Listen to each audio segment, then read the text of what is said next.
first grade was much like kindergarten, with the coloring and playing with the toys and all that.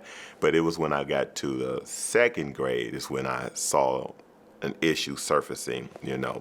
I remember because this was at the point when doing the homework assignments and all this. The book, that's when the books, working with the books and all this. And I remember sitting at the table in the classroom, that's the way the teacher had everything set up. And we can play with the toys and stuff, but you had to finish your homework assignment, usually the classroom assignment. And once you finish, you go play with the toys, mainly the blocks. I used to love to play with the blocks. Actually, I never got a chance to play one, but that's another story, But anyway, I remember always not finishing the work assignment, just kind of sitting there because, I'm trying to figure out what this is all, what this is. The reading I couldn't do because I didn't know how to read the letterings and all that. That was like, what is this? You know what I'm saying? All I wanted to do, because all the other kids by this time was finished. So they were over playing with the toys and the blocks and all that kind of stuff. And I was always finding myself the only one left at the table.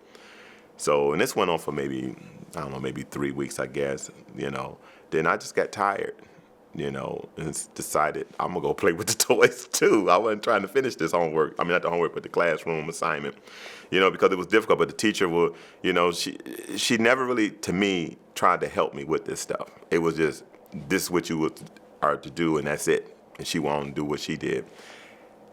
So I went over and played with the toys and stuff, and the next thing you know, I'm getting all apprehended by the teacher and literally get escorted from the play area, and pretty much, and it wasn't a good thing, but anyway, placed back in my seat and told that I can't go play with the toys and stuff until I finish this assignment, this work assignment. And I'm sitting here trying to figure out, well, I don't get it, I don't understand it. I'm looking at these words because at that particular time I didn't know how to read. Now I don't know if you're supposed to know how to read in the first grade. I knew I didn't know how to read in the first grade.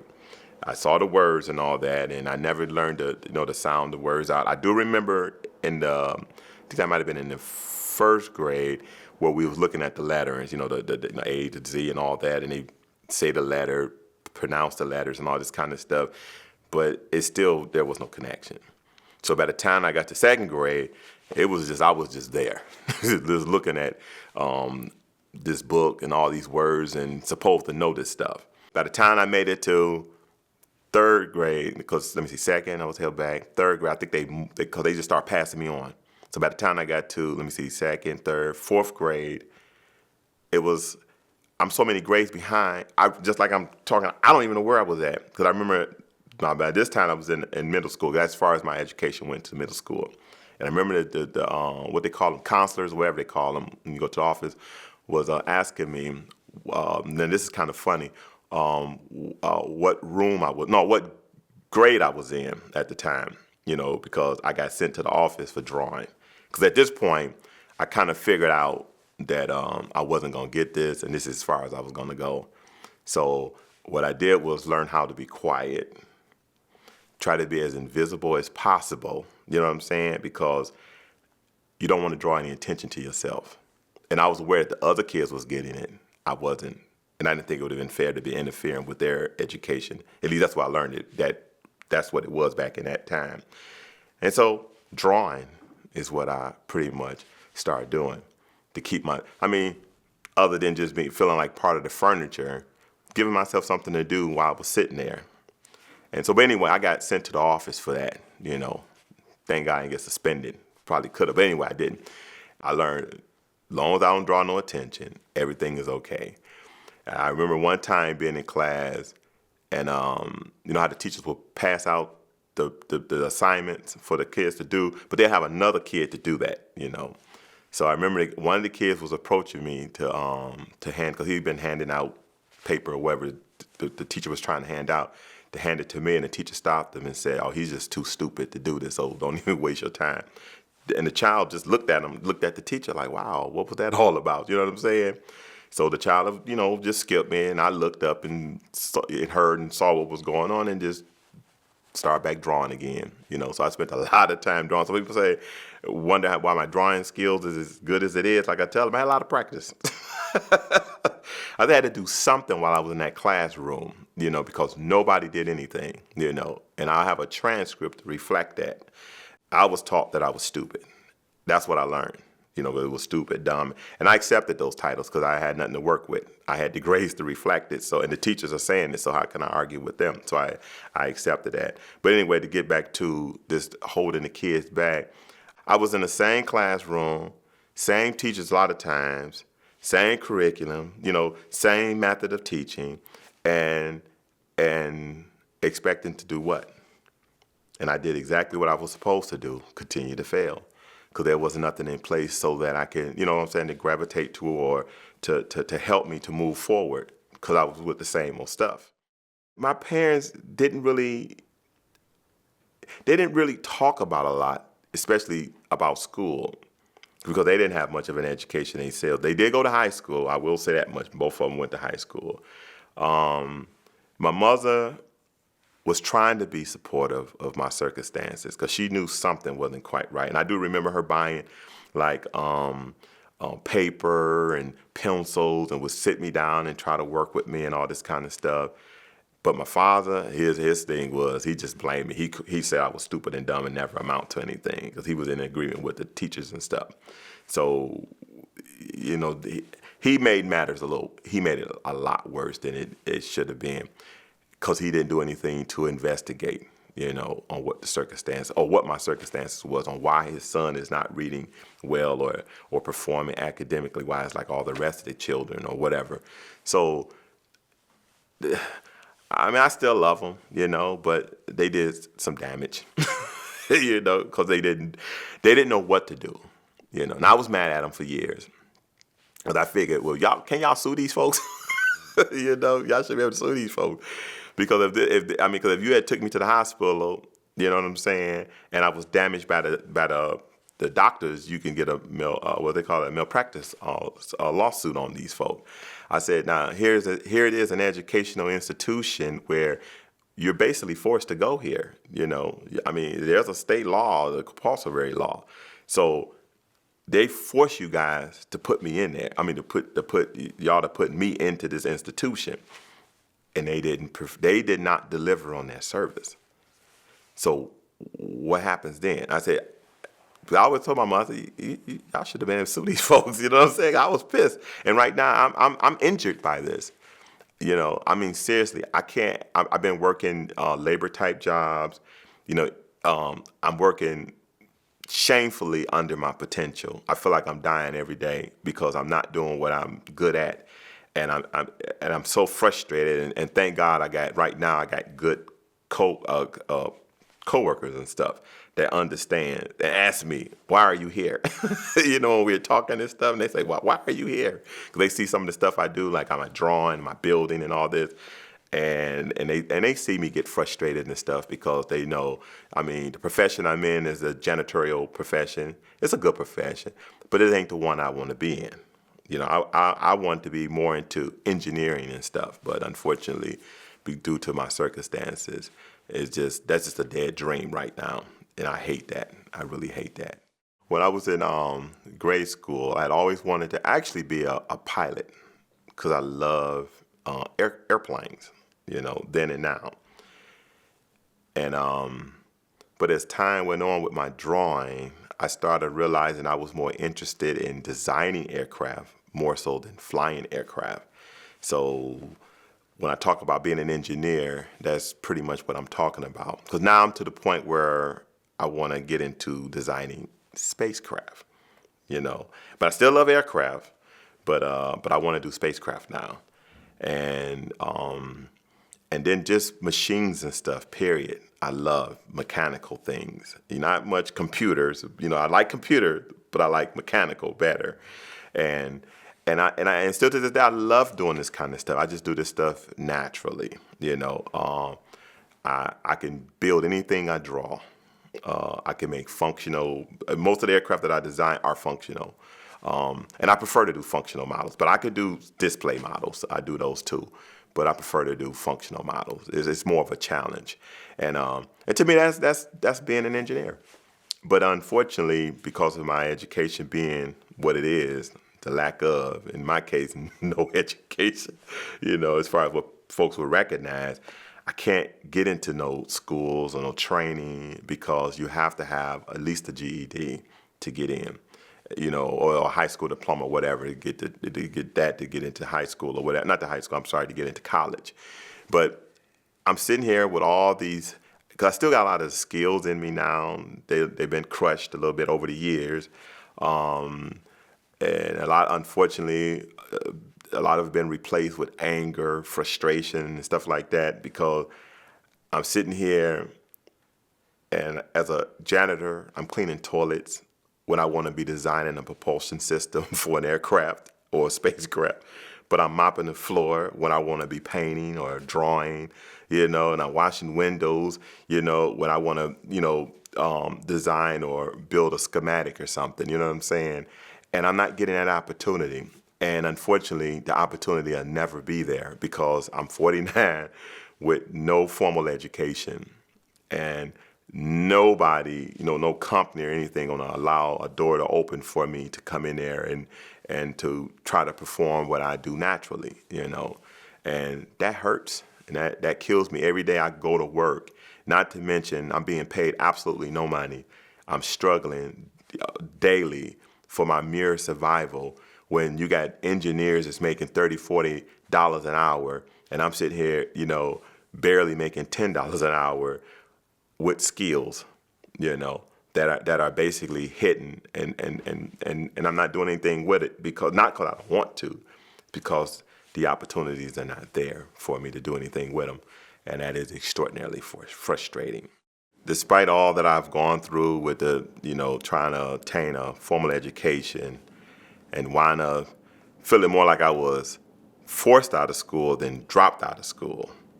But I didn't stop there. I did try to continue to get my education anyway. And in fact, what I tried to do, the first thing I did was try to go to night school.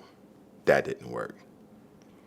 Then I tried to go to Job Corps, and that didn't work. So what I did was I started trying to pursue a GED. And in doing that, I attended adult ed classes. I did this for like almost 10 years and was not successful. I figured out what the problem was, and it was the standardizing or the standardized teaching method that I come to understand what was going on, because I wasn't getting it. Now, when I was trying to obtain a GED, at this point, I didn't know that I was dyslexic. I didn't find out that I was dyslexic until I was, I believe, 33. So I've been struggling because I had before I found out I was dyslexic, I was a functional illiterate, because that's what I was taught. I mean, I graduated from stupid and dumb to a functional illiterate, and when I was trying to get the GED, I was a functional illiterate. So after struggling with trying to get the GED, I know something wasn't right. So what I did was I started calling around to like colleges and asking them about programs that they may have that can probably help me. Because I was telling them, I'm in school now. I'm taking an adult ed class, trying to pass the GED, but I'm not getting it. And I think at this point I probably was about maybe 5 or 6 years in at this point. Starting to get really frustrated that I think I should have passed this GED, because I'm taking the test and all this kind of stuff, but I wasn't passing it. So I would call around, like I called the school center building, asking them about programs or whatever. And what they will tell me is, well, if you want to get a GED, you can take an adult ed class. And I'm telling them, I'm in adult ed class already. I'm doing that now. But something ain't right. It's been more than 5 years, and I'm not getting this GED. Something is not right. I said, well, maybe I might have a learning disability or something. And then there was another struggle, because now I got to find out, how do I find that out? So I'm calling them and say, well, what do you do about that. If you suspect that there may be a learning disability, that you may have a learning disability, what do you do? Where do you go? They kept directing me to getting a GED. I called most of all the local colleges to find out what can I do, because at this point I'm suspecting I could possibly have a learning disability, because people that I know is passing the GED. But why am I not? So I said, okay, it's got to be a learning disability. Something is going on. Something is not quite right. But nobody was helping me. They just kept saying, well, get a GED, go to adult ed class. I'm in an adult ed class. I'm trying to get a GED. I've already taken a test and failed it multiple times. So what happened was, I just happened to be at my job, unfortunately, dead end, in like a hallway. And I'm sitting there, and just so happened, it was these little flyers. I think they was called Pablo or something, Pablo, whatever. It was like that government information, if you wanted to get some stuff from the government, like, I don't know, assistance or whatever. It was like what they call it was a oh Lord, I can't think what you call it. But anyway, it was like a little pamphlet or flyer. No, it was more like a pamphlet. I was kind of going through it because it was almost time for me to leave work. It was at night, and then I was frustrated because I'm trying to figure out where I'm gonna go, because I'm tired of being here. And so when I was going through this little pamphlet, I noticed it had this little, it was talking about a learning disability. It had like a little description or whatever about learning disabilities. So anyway, I wrote to them, and they sent me the booklet. And when I was reading the booklet, I noticed, because believe it or not, dyslexics can read. You know, we ain't the best readers, but we can, because some people think that we can't. I only put that out there because people say, well, how is he dyslexic? He just said that he just read, yes, we can read, not the best at it, but anyway, I was reading about learning disabilities. And so, like I said, I mailed off this information. It came back. I almost forgot that I mailed off. It was like months before I got the information back. But I had this little booklet, and it had little short stories of people that was challenged by learning disabilities. And the stories matched my circumstances. So I was like, wow, And then it had a resource page in the back. So I went to the resource page, and I just started calling around. I was calling all other people's states, and just so happened I connected with some folk, and they told me what I needed to do on how to get tested. And then from that point is how I wound up getting tested. I found a place here in Michigan, in fact, outside of Detroit. It's a suburban outside of Detroit that I had to go to get the testing done. And I did. It took about 3 days. It was tiresome, the testing. But after the testing, it was the information, the news I got was bittersweet, And I say that to say, at that point is when I discovered that I was dyslexic. So, but it kind of hurt to know that, all the damage that was done, and that it took me over 30 years to find this out. And even the lady that did the testing, the examiner, whatever you want to call her, was telling me how the panel had made mention that my case was pretty classic in a sense. Is it classic? Well, anyway, they could have figured this out when I was in school, in elementary. My level of dyslexia was pretty much severe enough that there would have been no way they could have had overlooked it, basically, what she was saying, telling me. I got it. So my circumstances could have been changed if somebody would have did something. And this was in fact, and then when she said, I started thinking about in the second grade when I figured it out. I didn't know it was called dyslexia, you know what I'm saying? But I had to go through all that. It took me 30 years to figure out what was going on, because nobody did nothing. My parents didn't know what to do, so they didn't do anything. The school system pretty much threw me away, let me fall through the cracks, which I thought was just shameful of them.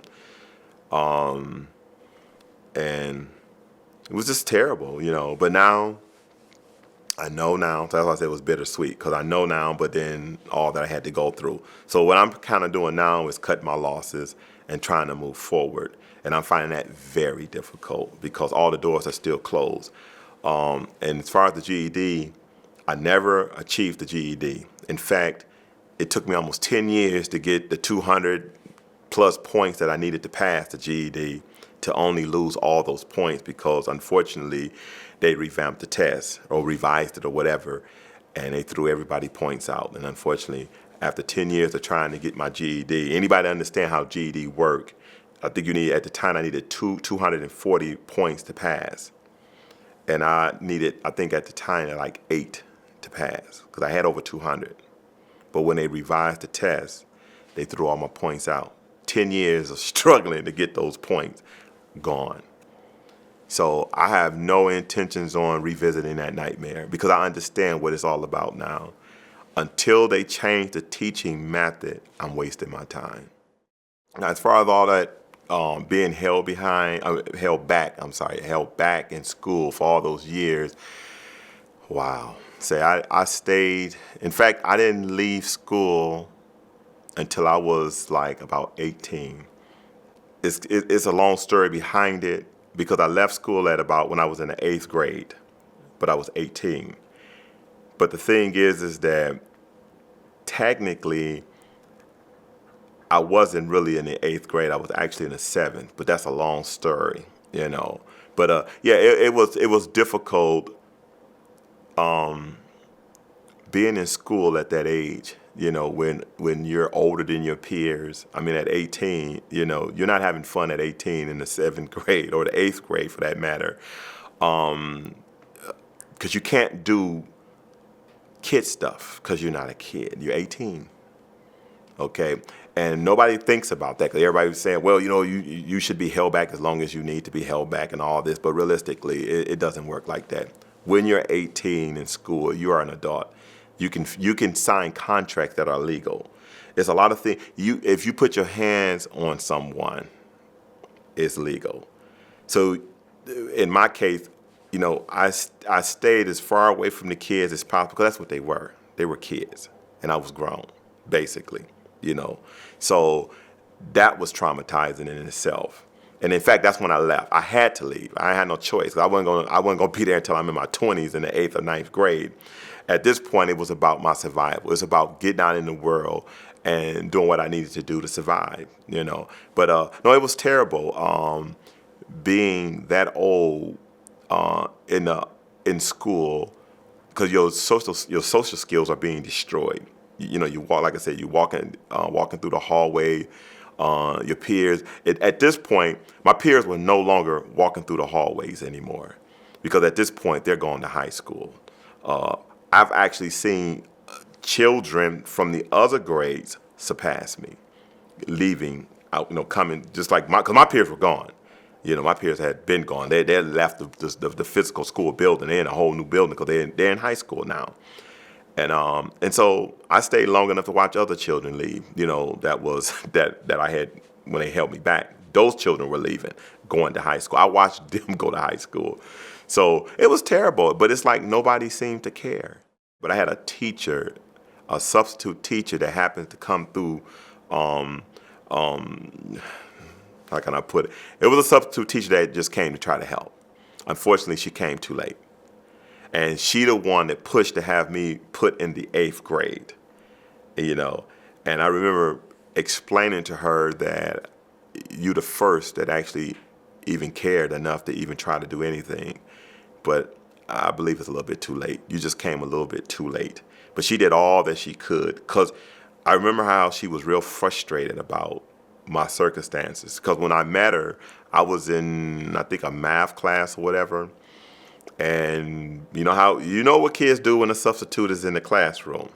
They had a ball, But she took notice of me because I was quiet. I was doing what I always did. And I was drawing. It didn't make me no different who's in the classroom. I knew what my position was, and that's what I was doing, drawing. And so while I was over there drawing and the class was, throwing airplanes and paper fights and whatever they were doing, I remember her asking me, "Do you like to draw?" You know, and I had to okay, teacher talking to me. So I said, "Yeah, I know." I said, "No, I don't like to draw. I love to draw. This is what I like to do."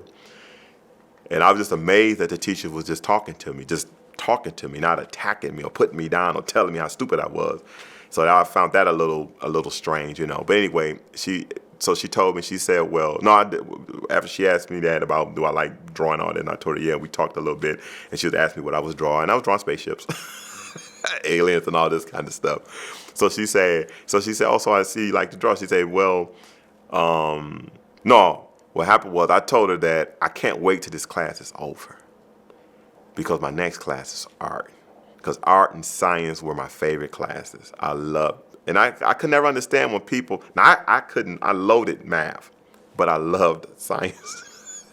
And people always say, well, wow, how was that? I mean, 'cause I kept noticing people didn't like science. I love science, I hated math. I didn't care much for math. But anyway, I told her I would be glad when this class is over so I can go to art. And she told me, well, the teacher is absent there too, so I'm gonna be a substitute in the art class too. So I'm like, okay, cool. So, so what happened was I went to her class, and and she helped me out a lot. She let me in a sense be the teacher pet a little bit, you know what I'm saying? So I was able to work with other students and stuff, because and it was kind of funny because she pulled me to the side and was telling me about my drawing skill. She said, well, I'm going to school for art. And she said, and you're drawing on that level that, because I have like the pictures that you'll probably see at some point, no art training, none of that. Just trying to stay out of the teacher's way and stay out of everybody's way, because it was already humiliating just sitting there, and the level of frustration and anger and all this other stuff, But no, she respected me. She acknowledged me. She treated me like I was I guess worthy of being treated with respect or even acknowledged. You know what I'm saying?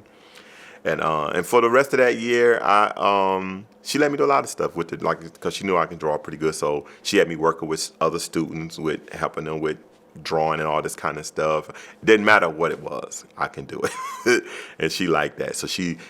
And the kids respected that, because they already knew that I can draw. They knew I didn't bother nobody, but they knew I drew. So a lot of them didn't have a problem with it because they knew I knew my stuff. So that wasn't a problem.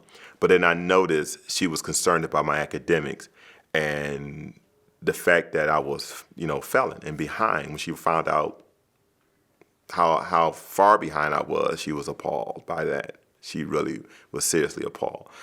And she was like, well, how could these folks let this happen, And I'm looking at her like, I have no clue. I have no idea. So she said, no, I don't like this. I'm going to try to do something about it. And I'm like, okay. But I continue to help her because I love being in the classroom with doing the art. And then one day she came to me and she told me that I'll be going to the 8th grade. So she went and did something. I don't know what she did, but I know she went to the administration or whatever, and that's how I wound up in the 8th grade. They put me in the 8th grade at that point. I knew that I wasn't going to have no high school sweetheart or nothing like that because I wasn't going to college at this point. I'm not college, but high school at this point. So I had to start thinking more on the lines of adult issues at this point. No, because I'm not a kid anymore. But yet I'm sitting here with a bunch of kids, but I'm an adult. And it was, I mean, and I spent a lot of time trying to keep from being angry, even though I was, but I never hurt anybody, I just kind of went inside, you know what I'm saying, just kind of withdrew and like I say, kind of died inside. And it's like I never recovered from that. At this point in my age, I'm not interested in, trying to fix it. And that's why I like the title of the video, the Embracing Dyslexia. I'm more ready to embrace it than to fight it. Because I'm coming to understand that that's just the way the Creator created my brain to function in the way that it does. And I'm no longer going to allow the world to beat me down anymore about it. Accept me for who I am. This is it.